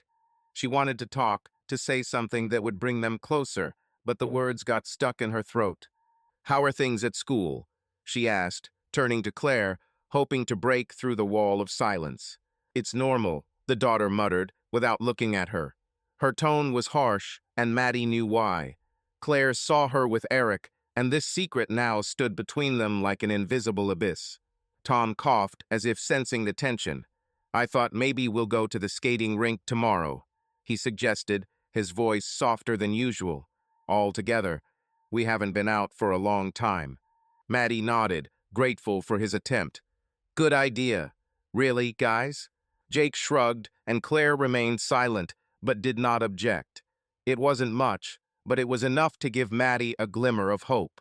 She wanted them back. She wanted to fix what she had broken, but every look from Claire reminded her that the truth could come out at any moment. After breakfast, Maddie was cleaning the kitchen when her phone vibrated. She took it out of her pocket and saw a message from Eric. "We need to meet today at the house, or I'll talk to Tom." Her heart sank. The threat was clear, and she realized that Eric was not bluffing. He was ready to ruin her life if she did not comply. Her fingers trembled, but she wrote, "Okay, at 3. She told Tom that she would go to the library to get some forgotten papers, another lie that slipped out too easily. He nodded without asking questions, and this only made her feel more guilty. Maddie drove to the cabin, her thoughts racing between fear and determination. She didn't want to be his puppet anymore, but his threat kept her in its grip. Eric was waiting for her at the entrance. His face was gloomy, and anger was burning in his eyes. He opened the door, letting her in, and immediately began talking, not giving her a chance to speak first. "You think you can just leave me?" he said, his voice harsh, almost a growl. "After everything that happened between us, I won't let you leave, Maddie. If you don't help me with the money, I'll tell Tom everything. About us, about the nights, about how you ran to me." Maddie felt anger flare up inside her, drowning out her fear. "Are you threatening me?" she asked, taking a step towards him. After lying to me, using me, I know about your debts, Eric. I know that you are bankrupt, that Susan does not need your help. You wanted to make me your safety net, but I won't be your victim. His eyes narrowed, and he grabbed her wrist, squeezing so hard that she winced. You don't understand who you're messing with, he growled. I have no choice, Maddie. If I fall, you will fall with me. One call to Tom and your perfect family will fall apart. She pulled her hand away, stepping back. Do what you want, she said, her voice trembling, but there was steel in it. I'm not afraid of you anymore. Tell me if you want, but I won't give you a cent and I won't be your toy. This is the end, Eric. She turned towards the door, but he grabbed her shoulder, turning her towards him. His face was contorted with rage, and for a second she thought he would hit her. But instead he let her go, breathing heavily, and said, You'll regret this, Maddie. I'm not kidding. She ran out of the house, got into the car, and drove away, her heart pounding so loudly that it drowned out the noise of the engine. Tears flowed down her cheeks, but she did not stop until she was far from him. Eric was ready to ruin her life, and she knew he could do it. But she also knew that she would not allow him to control her anymore. Returning home, Maddie decided it was time to make a choice. She could not live with this secret forever. It ate her from the inside, poisoned her every day. Eric could have told Tom, but she realized it was better if she did it herself. She needed to come clean, accept the consequences, even if it meant losing everything. But first she wanted to try to return what could still be salvaged. In the evening, she approached Tom as he sat in the living room, looking at the TV. She sat down next to him, her hands were shaking, but she forced herself to speak. Tom, she began quietly, we need to talk. About us. He turned to her, and there was surprise in his eyes. What's happened? I know I've been distant lately, she said, choosing her words, and I see that you are trying. I want to fix this too. You and the children are everything to me. I'm just a little lost. He looked at her, and his silence was heavy, but not angry. Finally, he nodded. I'm lost too, Maddie, but I want us to be together. I really do. She squeezed his hand, feeling tears welling up in her eyes. She wanted to tell him about Eric, but she couldn't, not now, not at this moment, when he looked at her with such hope. Instead, she said, let's try it. For our sake. He smiled, weakly but sincerely, and it was like a ray of light in her darkness. Later, she went up to Claire's room and knocked. The door opened, and the daughter looked at her with cold disbelief. Claire, Maddie began, I know you're angry, and you have the right to do so, but I want you to know I love you all, and I will do everything to fix it. Claire was silent, but her gaze softened, albeit just a little. She didn't answer, just closed the door, but Maddie felt it was a small step. But Eric didn't back down. The next morning, her phone vibrated again. The message read, Last chance, Maddie. Money or Tom will find out today. She clutched the phone, feeling fear and anger fighting inside her. She knew that he was not bluffing, that he would do this out of anger, out of despair. And then she made a decision. She couldn't live in fear of his threats. She had to confess to Tom herself, even if it ruined their marriage. But she also knew that she wouldn't let Eric break her family without a fight. Maddie turned off the phone, deciding that she would talk to Tom in the evening, tell him everything, except his anger, his pain, his decision. This was her only way out of the crisis, her only chance at redemption. Eric could threaten, but she was no longer his pawn. She chose her family, even if it meant losing them. It was quiet in the Hart house, but this silence was not just the absence of sound. It was thick, heavy, like the air before a thunderstorm. Outside the window, the snow began to melt, leaving behind dirty puddles and the first hints of spring, but winter still reigned inside. Maddie stood at the kitchen table, clutching a mug of cold tea, and looked at Tom, who was sitting opposite.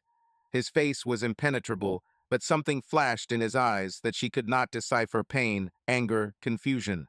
She knew that this moment was inevitable, that her lies and secrets had brought her here, to this threshold where everything could change forever. She took a deep breath, feeling her heart pounding in her chest, and began to speak, her voice shaking, but she didn't stop. Tom, I need to tell you something. I, I was with someone. With Eric Langdon. It started recently, and I don't know how to explain it, but I betrayed you." The words hung in the air like sharp shards of glass. Tom froze, his hand holding the spoon, stopping halfway to the plate. He looked up slowly, and Maddie saw his eyes darken, as if the light was going out in them. He didn't shout, didn't throw things, didn't ask questions, he was just silent, and this silence was worse than any anger. "How many?" he finally asked, and his voice was hoarse, almost alien. "A few weeks," she answered, looking down at her hands. "It was a mistake, Tom. I didn't want this, but I lost myself, and I hate myself for it." He nodded, but it was not a gesture of agreement, but something mechanical, as if he was trying to comprehend her words. Maddie waited for him to say something else, to start screaming and accusing, but instead he stood up, pushing back his chair with a sharp creak. She looked up, and her heart sank. There was such pain in his face, such emptiness that she could hardly breathe. "I need to leave," he said quietly, and there was no anger in his voice, only fatigue. "I can't. Not now." He took his jacket from the hook by the door and walked out, leaving her alone. The door slammed, and the sound echoed in her chest. Maddie fell into a chair, covering her face with her hands, and gave free rein to her tears. She expected anger, screams, even hatred, but not this silent withdrawal that said she had broken something that might not be repaired. She confessed because she couldn't live with the lie anymore, but now that the truth was out, she felt even more lost. The children were in their rooms when it happened, but Claire, of course, heard everything. She came downstairs an hour later. Her steps were heavy and her eyes cold. Maddie sat in the same place. Her eyes were red from crying, but she raised her head, meeting her daughter's gaze.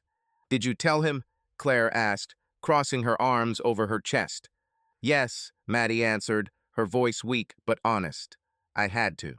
Claire nodded, but there was no relief on her face, only resentment that had been building up for too long. "You ruined everything, Mom. Do you even understand this?" "I understand," Maddie said, and tears began to flow down her cheeks again. "And I will do everything to fix it. I love you, Claire. You, Jake, Dad. I made a mistake, but I won't walk away from it." Claire looked at her for another second, then turned and walked away, leaving Maddie alone. Jake didn't come down. He either didn't hear or didn't want to get involved, and it was another reminder of how far away she had become from her family. Tom did not return home that night. Maddie was awake, sitting on the couch with a blanket, staring into the darkness.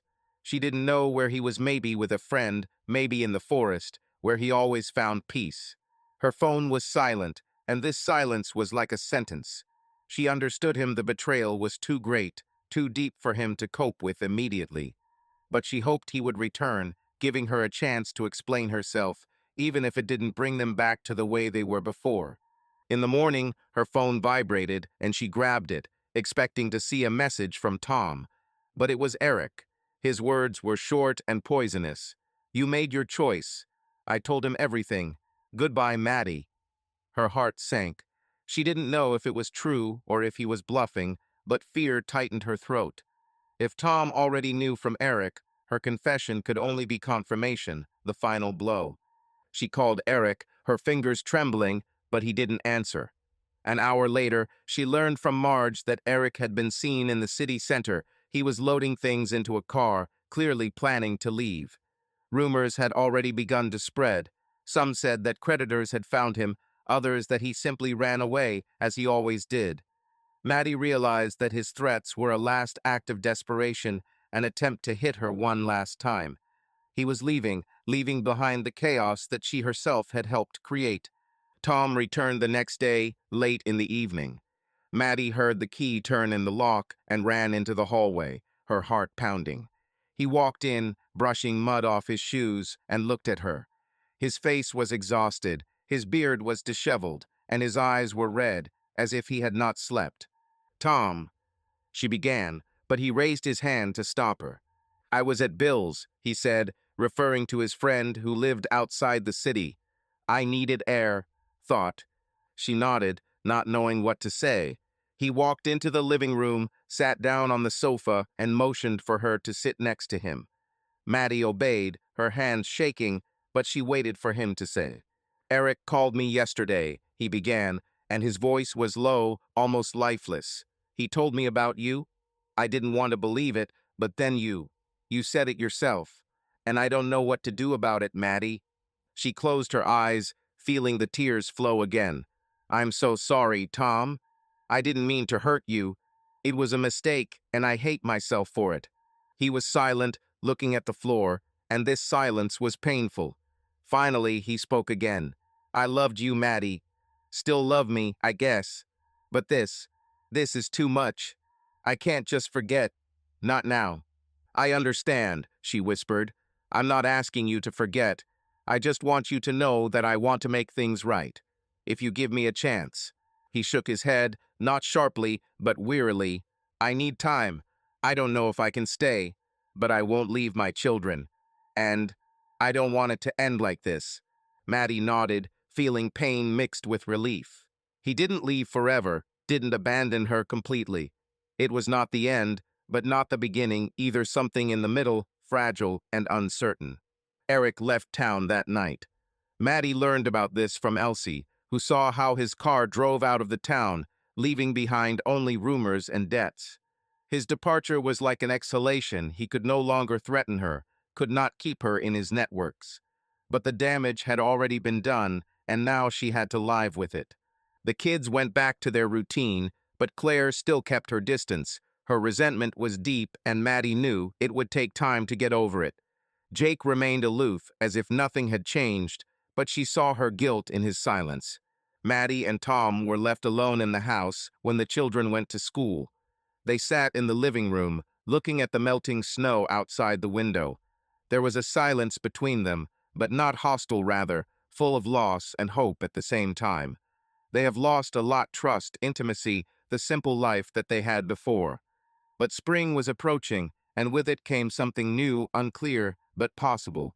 "Can we handle it?" she asked quietly, without looking at him. Tom sighed, his hand resting on the arm of the sofa. "I don't know, Maddie, but I'm here. For now, here." She nodded, pain and faint light mixed in her chest. It wasn't the end of their story, but it wasn't a return to the beginning either. It was a threshold open, uncertain, full of questions. They were alone in the house, surrounded by silence, and for the first time in a long time, Maddie felt like maybe they had a chance to write a new chapter. Not the same as before, but my own.